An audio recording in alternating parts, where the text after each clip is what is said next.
What's up, guys? This is Jay from Generation Geek. Today we have the verdict on the Johnathan Majors case, as well as Mark Wade making some inflammatory comments on the comic book industry. All in store for you guys. Pops, roll the clip.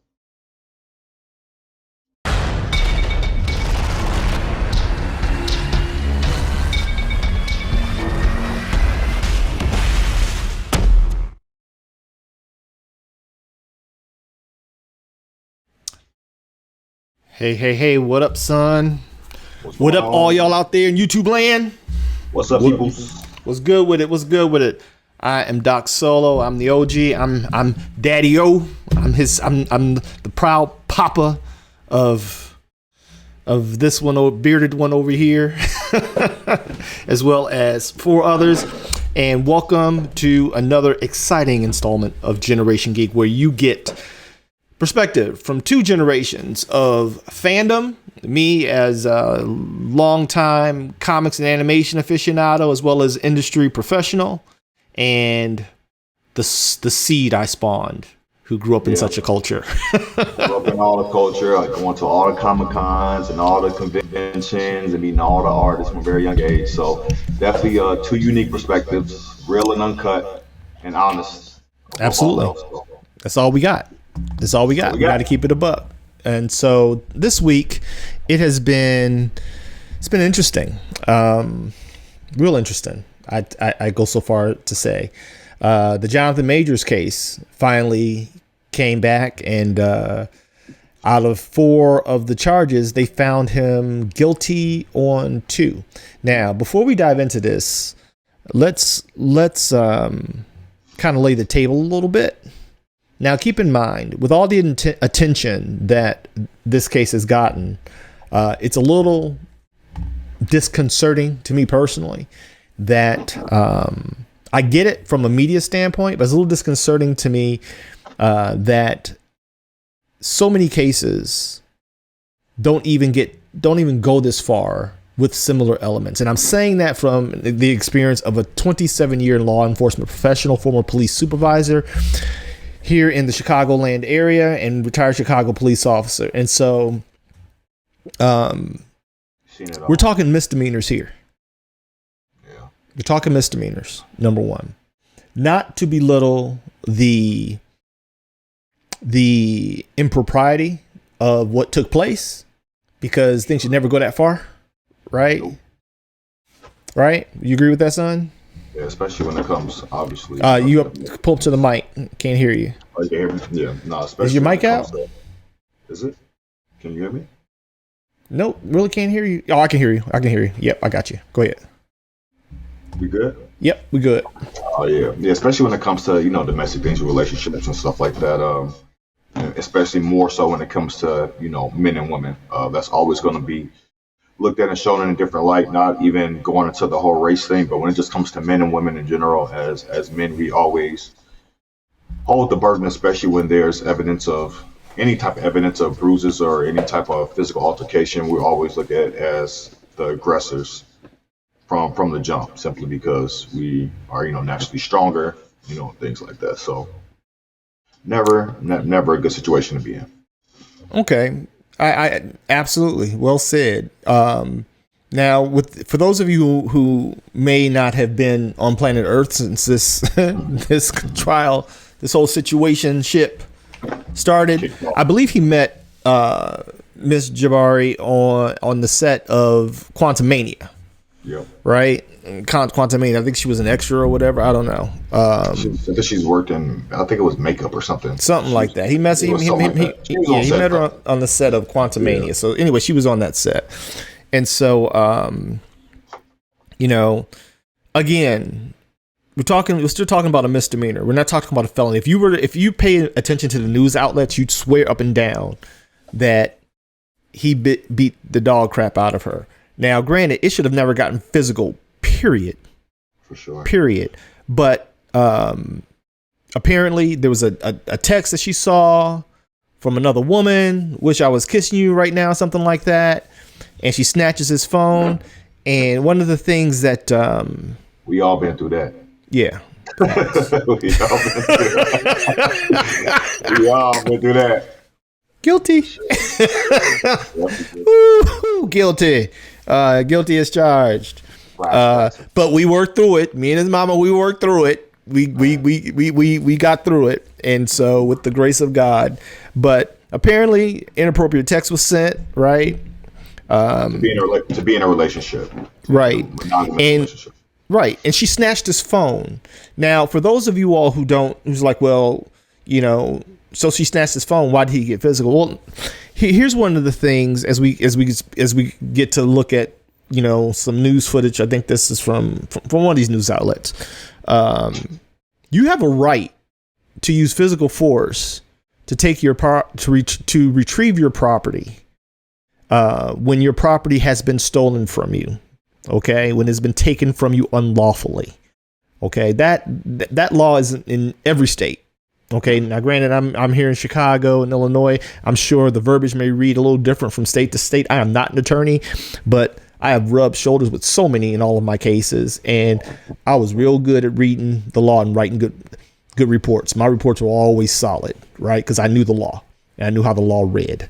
And so you have a right to use equitable physical force to retrieve your property. Now, was his force equitable? Probably not. I'm not even saying I disagree with the verdict, to be quite honest, right? I think one of the charges, and we're gonna watch this really quick to be clear. One of the charges was a misdemeanor of such. I think it was harassment, which is I won't say it's a quasi misdemeanor. I know the verbiage varies from state to state, but a quasi misdemeanor here in Illinois is something that can be punishable by a ticket, like a parking ticket.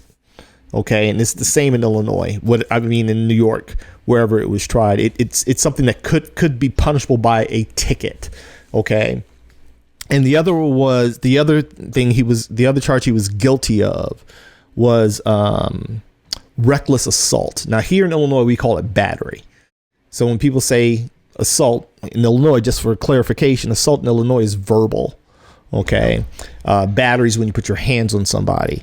In other states, an assault is physical, right? So again, same semantics, same thing, looks different depending on which city you're in, which state you're in. So he got charged with reckless, and that's the heavier of the two, is the reckless assault. The reckless assault. Yeah. What are your thoughts about that? About the reckless assault? Yeah, the reckless assault, for many of you don't know, it's basically hurting somebody by accident. And it's almost like so much like reckless endangerment. Like you had no intention of actually causing any bodily harm or mental harm, whatever, legally.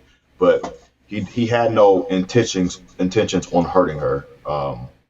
Aggravated assault is when you have the intention on hurting someone. So that obviously is a more aggressive crime. Look at you. You grew up in a cop's house. Oh yeah. So hey, one thing I learned, you gotta know the law, especially for me. I got the Naga fighter shirt on. I'm a fighter. I'll fight. I like to fight. So you got that honest too. In liking to fight and putting my hands on men. Let's get that straight.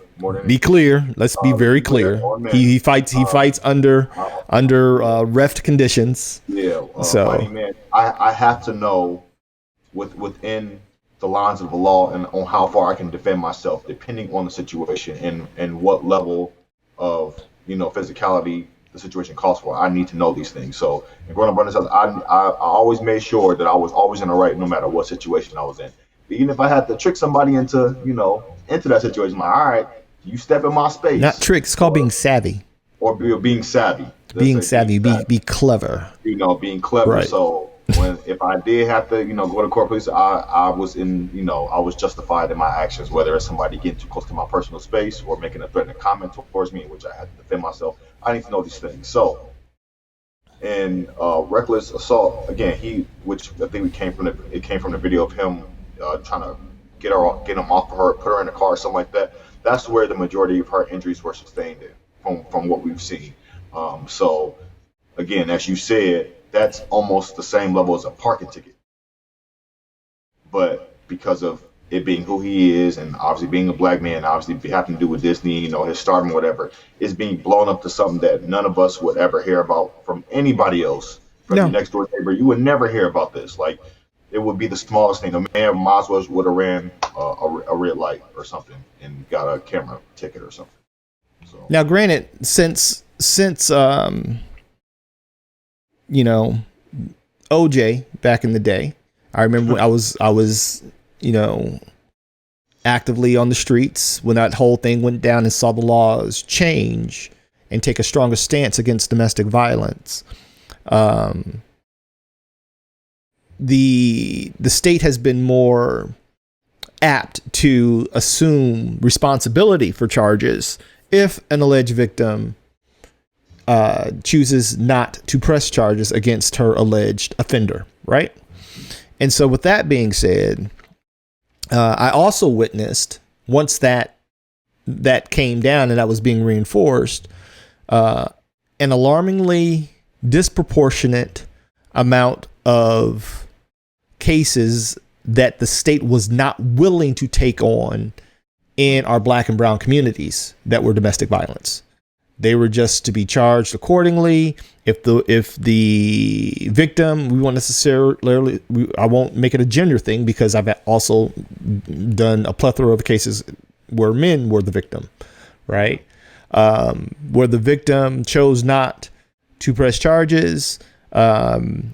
More times than not, the state did not take it on unless the physical harm was so profound, right? And excessive that the potential of disfigurement or loss of life prompted them to take the case. But a lot of times that was a very high bar to reach, right? That was a very high bar to reach. And I'm just telling you, it's my experience as a law enforcement professional, right? A little bit, they took it on pretty quick, because Mr. Jabari didn't want to go there. They took it on pretty quick, without hesitation. I guess, to play devil's advocate, everyone's always worried about their jobs, understandably, right? Yeah. And so the state's attorney or whoever, filed, the charges, took it upon themselves, I guess, because of the celebrity and who was involved. Okay. Yeah. Fearing, obviously losing their job or any potential backlash should it become something more in the future. There is that danger. Sadly, not oftentimes, but it's happened more times than it should. That has been the case, where more should have been done in the front end from law enforcement and the legal aspect, and someone was harmed or, removed from existence because of it, as a result of it. And so I kind of get it. I'm not going to demonize it. What I am going to state is, again, it's a misdemeanor, something that is punishable by a fine or less than 365 days incarceration. Okay, let's put this into perspective. So let's see what the news had to say. One of our news outlets, the media, gotta love it, right? Let's see what they had to say about this. It's coming from AB7 Chicago, so don't try to copyright strike us. Is this AB7 Chicago? Yeah, I don't know. Now to that breaking news and the verdict in the trial for actor Johnathan Majors, and the jury returned a mixed verdict, but found Majors guilty of assaulting and harassing his then girlfriend Grace Jabari. The attack, which happened in the back of an SUV in Chelsea last March, was caught on surveillance video and shown to jurors by prosecutors. Majors, a significant star in Hollywood, is now facing time behind bars. Eyewitness News reporter Darla Miles was in the courtroom in Lower Manhattan for today's verdict. Darla. Well, Liz, jurors really split hairs on this verdict. There were 2 misdemeanor counts of assault and 2 misdemeanor counts of harassment they had to consider. Ultimately, they decided that Majors was not intentional when he got into a scuffle in the backseat of the SUV with his ex-girlfriend, Grace Jabari, and that he did not intentionally harass her. However, they did find he was reckless when they got outside of the SUV, and that is why he was found guilty of 1 count of assault and of harassment. Now, this trial started exactly 2 weeks ago today, and today was the first full day of jury deliberations after both sides rested their case last Thursday. As you mentioned, and as we just saw, Liz, this case really hinged upon that surveillance video of Jabari and Majors outside of the SUV after she admittedly got upset after reading his text message on his cell phone from another woman saying, "I wish I was kissing you right now." She tried to grab his phone. That is when the altercation ensued. Both got out of the car. Majors then tried to put Jabari back in the car twice, and then he ran off. Now, prosecutors showed pictures of Jabari's injuries. They showed a bruising on her neck and on her finger and a cut behind her ear. But all the while, Major's attorneys painted Jabari as the aggressor in this entire situation. But Majors ultimately did not testify on his own behalf. Right after the verdict was rendered, District Attorney Alvin Bragg issued a statement which reads in part, "Today, a jury determined that a pattern of abuse and coercion culminated with Mr. Majors assaulting and harassing his girlfriend. We thank the jury for its service and the survivor for bravely telling her story despite having to relive her trauma on the stand." Right now, we're still waiting for Majors and his attorney to leave the courtroom. He may have already done so. They're right down the street. Gotta love the DAs. He will be back in court on February 6th for sentencing. As you mentioned, trying to get reelected. This misdemeanor conviction does on this brother's back jail time, but it's very, very unlikely that a first-time offender in this case would receive jail time in this case. And he didn't even have to go to trial in the first place. But one thing that Johnathan Majors wanted to do to salvage his career, his integrity, and reputation was to go to trial to prove his innocence. Grace Jabari was not in court today for the reading of the verdict. Of course. Wow.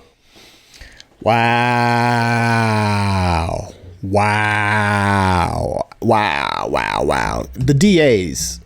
So just so you understand, that is a political position. District attorney, they're elected, right? And so, again, let's not be naive. There was a definite benefit to them taking on a case of like this and getting any win that they could from it. Now that's another brick in their platform for re-election.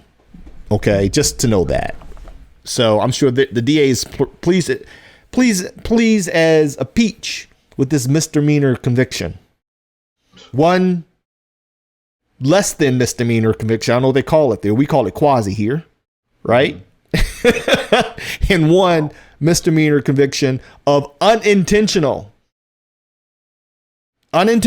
That's all they could get. So here's my problem, son. From a legal standpoint, from all the things I've been observing, I've been watching a lot of attorney commentary on this before we lent our voice to this conversation, our voices to this conversation. One of the things that apparently was not brought up and I think this was a dropping of the ball on behalf of the defense, right, was the statute, and I forget what the name of what it's, because that's another state, that states they didn't take the position that he was exercising force to retrieve stolen property. That was never brought up. Yeah. Right? That was never brought up. And I think that was a huge misstep on their part. Because a lot of times in legal proceedings, they will focus on a point or two, and it's up to your defense or the prosecution to make sure to address it. Everything, every possible avenue is explored, either to convict or to acquit. Right. And I don't think that they took that, from what I've seen. All the lawyers that have been commenting on this case said that was not brought into play. Right. The fact that she took his phone. If I walk up to you and I take your phone, it doesn't matter. It doesn't say you get a pass because I'm your girlfriend. It doesn't say she gets a pass if she's your wife. Right. If they take your property, and again, it may read differently there, but here the law reads to intentionally deprive you of use or benefit of said property. I know, because I've written that report a lot. Right. Intentionally, she intentionally took it to deprive him of use and benefit of said property. Then you have a right to exercise force that is reasonable Okay, and that's usually the umbrella legal standard is reasonability. Would a reasonable person take these steps? Is the force reasonable if observed by most people? I don't know if that's the case. Again, want to be completely fair in this as I can be. Right. I don't know why he was trying to force her back into the car. I think that was where he kind of lost all of it. Instead of just getting out himself, like, I'm out, peace, you know, because that's what we do. Right. I'm out, peace out. It's a wrap. What are your thoughts on that, man? I'm looking up because I want to know. Okay. Tell me. So I'm looking up the laws because this situation happened in New York. And I want to know how, you know, their law read on somebody taking your physical property from you, taking your personal property from you physically. Mm-hmm.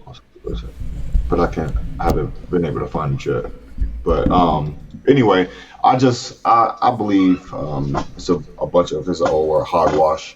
I feel like, again, like you said, I feel like his legal team did not do their just due to him. I believe they knew that it wouldn't be serious, so they didn't cover all avenues. But when it comes to again, being a man of color and being a man in the position that he is with the level of scrutiny that he has under him in a microscope, he needs every level of defense. I don't care how the smallest things for us, we don't have the same leeway as somebody on the opposite spectrum of skin color. We don't have that same type of that bounce back. We're not able to bounce back from stuff like this. As you see, Disney had him holding him on by a thread. They were waiting for anything negative to come back from this trial, and once they did, no matter how small it was, they were going to cut him off because they had to. They had cut him. I read a thing that they had cut him anyway. They just hadn't released it. I heard they had cut him weeks ago. They just hadn't released it. Yeah, they hadn't released it, and that despite the verdict, he was gone. He was gone because, you know, Disney's the land of make believe, and they can't have none of that real life stuff coming to their land of make believe. Right. Honestly, I think Disney did him a favor. I'm hoping if Tyler Perry or somebody see this, anybody who's got some studios, hopefully, listen, MCU probably did him a favor because as crappy as their movies been. So he probably just missing on the payday. I mean, or, you know, James Gunn could flip the script and bring him on for something for DC. Hey. And I feel like James Gunn, he might be the one to do that. But isn't James Gunn also the comeback kid? All that. Yes. They tried to cancel him as well, right? Yeah. You know, so if you're seeing this, I think a little grace is warranted for a very human moment. For sure. You know, there's one thing I don't do outside of physical violence, because again, I was telling my wife, your mama, the other day, that when I was actively on the streets and on the special units, there were two crimes against people that most of us rightly wired cops, and I use that, the rightly wired ones, rightly wired, right, that really got under our skin. Number one was crimes against children, yeah, and violent crimes against women. Yeah, you understand? Now I ain't gonna tell you what kind of justice happened between the incident and the lockup occasionally, but those are things we took very personal, sure. Right? Because many of us had superhero complexes, believe it or not. A lot of cops, at least in my generation, we had a kind of a superhero complex where we really wanted to do, a lot of them really wanted to do good, right? For sure. That's not always the case, and we know that. We know that. It's unfortunately, it's you know, one bad apple can spoil the bunch. But you do not deny the bad apples exist. But hopefully there's some redemption for him on this, because what he did was not so egregious that he should be blacklisted from Hollywood, right? That he's not toxic. The man is a phenomenal actor. I think he's a little delusional about his greatness, You know, when we heard the phone conversation where he, you know, I get what my brother was trying to say. He needed Coretta Scott King or Michelle Obama. Scott, yeah, he was tripping. I'm like, what have you done so great besides act, I'm a great bro? man from my culture and this and that. Okay. I'm like, to call yourself great is a little bit of a reach. I don't know. Maybe he's done something. Maybe he's done some things we're unaware of, but that we don't hear of. But judged by what we see, what's forward facing to the public, I knew what he was trying to say, right? You better off, sir, saying I'm a good man. Yeah. I need a good woman. That's not gonna make me look crazy out in the streets. You go to an I Promise school like LeBron or something like that. You can say you a great man. That's right. A great thing. You know what I mean? Like movies, exactly. You know what he was trying to say, and he's a young brother. I get it. You know what I mean? Sometimes words escape. I get it. I get it. We're not everyone is. You got to remember a lot of that eloquent speech were lines that were written for him. So he kind of missed a couple lines when he was trying to deliver this one. But what is more appropriate is that where he is, there are many young black people of color looking up to him. He's on a pedestal. He's got a spotlight, right? He's got attention. He has influence. And don't make me look crazy out in the streets getting all drunk and reckless. Right. As she has proven that she is prone to do. Yep. You know what I mean? So maybe, I don't know. I'm still questioning his choice being on the arms of Megan Good. I'm still kind of questioning his choice of partners, but oh yeah. Right. At least she's in the life. So I guess she, so maybe a bit more understanding. The only question I want to leave you guys with on this subject is, and that you guys can put in the comments, what would you do? How would you respond if somebody took something of yours physically from you? How would you personally respond? And this is not a judgmental thing. It's just a genuine question. Like I genuinely would like to know, what would you do? And then if you were trying to get away and the person was chasing you, how would you respond with that as well? Because we can only go from what we see and what's in the report, in which she obviously has admitted that she did take his phone from him. So you admitted to that is a crime. You took his property without his permission. And then, as we can see, he was trying to get away, and the whole grabbing her, trying to put her in the car to get away from her. And then he ran away and she chased him, pursued him on foot. There was a lot. So I don't think, to be fair, and we can disagree, I don't think the verdict was unfair, right? Considering the evidence.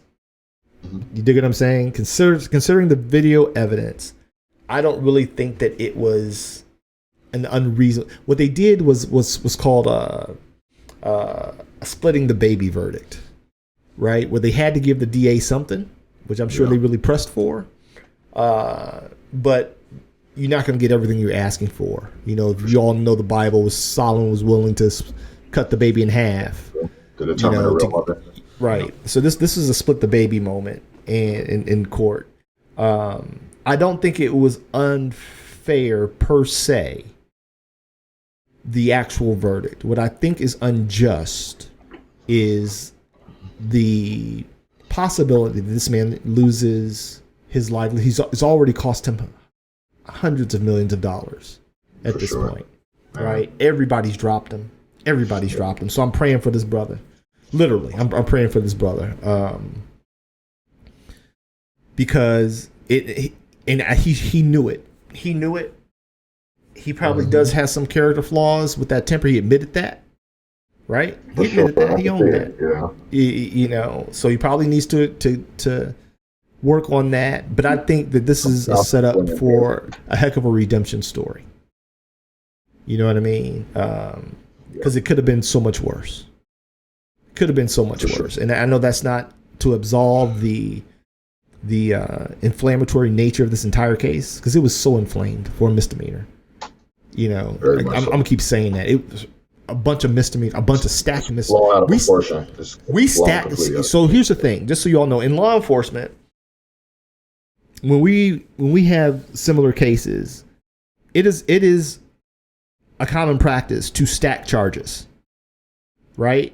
Because you don't know what may stick and what may be tossed out. So whatever is possible, you put on that plate and let the higher and halls of justice muddle through it. But we put everything on there that we think to cover our bases, right? In case we miss something. Yeah. But considering that all they could get was reckless assault and misdemeanor harassment, quasi misdemeanor harassment. Considering how he did not control his actions, I don't think it's unjust. But again, it beggars the question: if this was a European man with a European woman, if this was a black man with a black woman, would we have the same level of interest? Would it get the same level of exposure? I can tell you from my personal experience, I've seen women beaten black and blue that the state didn't take on. Yep. I've seen it. And I would challenge anybody to question me on it. I'm in the city of Chicago. If you are in law enforcement or you are in any type of law field in a major metropolitan area that is inundated with such cases on a daily basis. Right. Okay, not justifying it, but I've seen sisters be black and blue that didn't want to file charges, and because we had to phone it in. Here, this is what we got. Yeah. Boom, boom, boom. Here's what we got. You know what I mean? Here's what we got. They were like, nope, we're not going to approve. We're not going to, when they should be felonies, we're not going to approve felony charges. We have to call for approval of felony charges. Nope, state's not going to take felony charges. Are you going to take the case? No, we're not going to take the case. Just write it up, make your arrest, do what you're going to do.